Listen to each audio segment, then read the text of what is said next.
Oh my goodness, let's go! Marvel Rivals is easily one of the biggest games in recent history.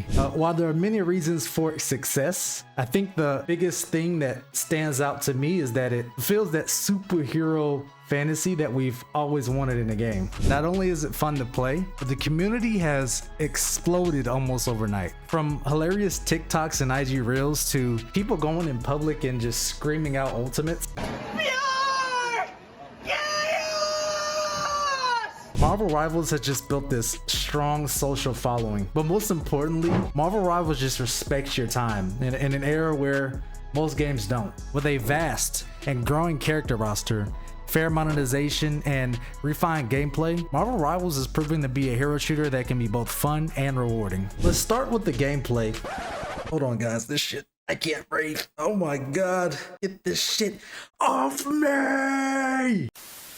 Oh my god. Oh, I can breathe. Let's start with the gameplay, as it's the heart of any game, and especially hero shooters. Thank goodness Marvel Rivals delivers here. Each of the 3 roles feel distinct, with unique strengths and playstyles. Tanks are big, durable, and built to lead the charge. Captain America feels fluid, sprinting with his shield up to dive squishy targets, while Hulk is a destructive force, smashing everything in his path. But beyond just soaking damage, Vanguards bring in a lot of utility for not only themselves but their team, and they're essential to any team. You need a good tank in order to be effective. Then there's DPS characters, where you'll find some of the most recognizable faces in the Marvel universe. You know, there's Wolverine, there's Storm, there's Spider-Man, Iron Man. Storm and Iron Man dominate the skies, forcing you to constantly keep your head up. Melee brawlers like Wolverine tear through tanks, while Black Panther, with his agility and quick dashes, excels at disrupting the back line where healers tend to stay.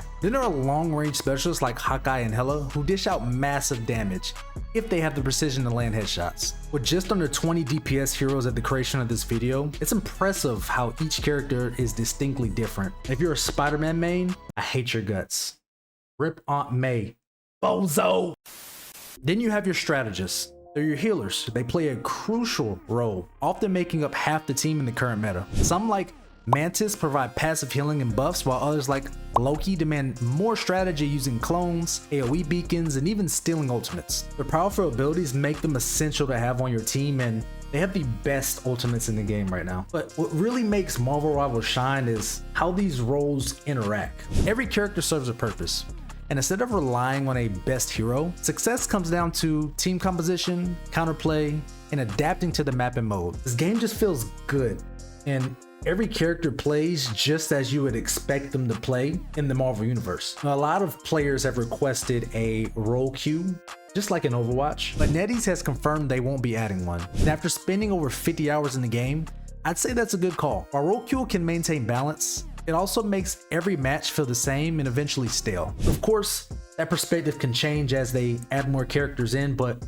I think right now not having a role queue is a good decision. Then there's the team up feature. It adds a dynamic twist not seen in other hero shooters, allowing certain heroes to form alliances, unlocking exclusive bonuses or entirely new abilities. These team ups can enhance damage, provide damage reduction, or introduce creative gameplay mechanics that shake up matches, like the Hulk being able to grab Wolverine and toss him in the air to take down air dominant characters. One of my favorites is pairing Storm with Thor, which gives her an additional damage ability, letting me unleash a relentless barrage of lightning to completely disrupt the enemy team. This feature adds a layer of strategy before matches even start, encouraging players to plan ahead. To make coordination easier, NetEase even included a request system and character selection, because let's be real, strategizing with randoms is just so hard. What really sets this apart from Overwatch is how intuitive and ever-changing it is. NetEase has confirmed that team-ups will rotate each season, ensuring fresh metas and new gameplay possibilities. It's a brilliant design that keeps gameplay fresh,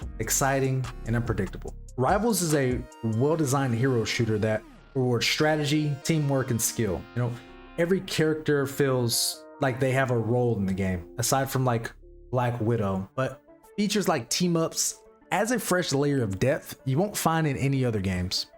But what really makes Marvel Rivals stand out isn't just how it plays, it's the deep Marvel lore woven into every part of the game.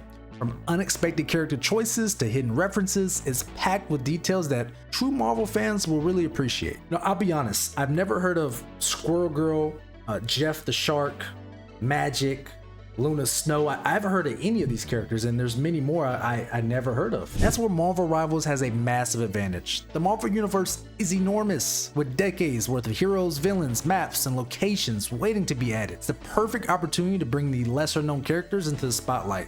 Ones that haven't had much shine in movies, TV shows, or even comics.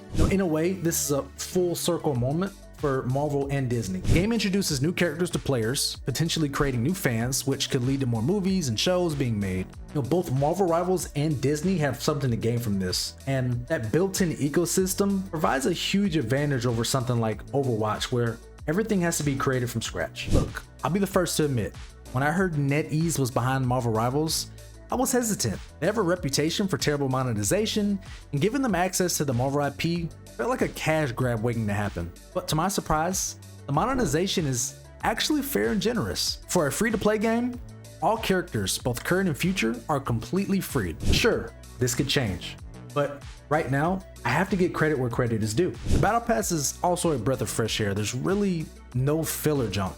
There are a lot of meaningful and cool rewards in the Battle Pass, and I really appreciate that. But the real game changer is their decision to take the route that Helldivers 2 took, which is you buy a Battle Pass, you keep it forever. There's no FOMO, no pressure to grind every daily objective just to get your money's worth. You can progress at your own pace, which is exactly what I meant when I said this game respects your time. Honestly, what other industry can you buy something that isn't a subscription and have it taken away from you just because you didn't finish it on time? The answer is none, and it doesn't stop there. Marvel Rivals offers plenty of ways to earn free skins, whether it's through Twitch drops, in-game events, achievements, or even redeemable codes. The monetization model isn't just a win for hero shooters, it's a wake-up call to the gaming industry. If Marvel Rivals can have this type of monetization, why can't you? So we know what Marvel Rivals looks like right now, but what about the future? Not just obvious things like more characters, skins, and maps each season, but what else does NetEase have planned? I think it would be hilarious if Marvel Rivals added a PvE mode to the game. After all the talk about Overwatch 2 scrapping PvE, Rivals swoops in and does it instead. But in all seriousness, with the game's current popularity, the best move is to keep feeding players with fresh content to retain as many as possible. Because let's be real, later this year when GTA 6 comes out, I don't think anybody's going to build any other game but that one. Of course, your hardcore hero shooter fans will stick around, but right now, Rivals has a strong grip on the casual player base, and keeping them engaged is key. Then there's Esports, which could be huge for the game. Aside from a few smaller tournaments, there hasn't been a major competitive event yet. But if Rivals keeps growing at this pace, you can bet your ass that organizations like TSM, Optic, FaZe, they're all gonna want in on this competitive scene in Marvel Rivals. A structured esports scene would solidify Rivals' place as a serious competitive title, and that could push it to an entirely new level. Marvel Rivals has really made a massive impact in such a short time, but its future is what really excites me. Whether it's new characters, game modes, or even esports scene, there's so much potential here. But what do you think? Is Marvel Rivals the hero shooter that you've been waiting for? Or does it still have a lot to prove? What characters are you most excited to see added in the game? Drop your comments down below. I'm gonna read and see what you guys put. I know for me, it's the Juggernaut. Overwatch had its chance to dominate the hero shooter space, but Marvel Rivals has proven that players want more. More creativity, more respect for their time, more communication with their player base, and just a reason to come back. If it keeps this momentum, we might be witnessing one of the best games of all time. I'll say it. If you enjoyed the video, like, comment, drop a sub, more in the future. Peace.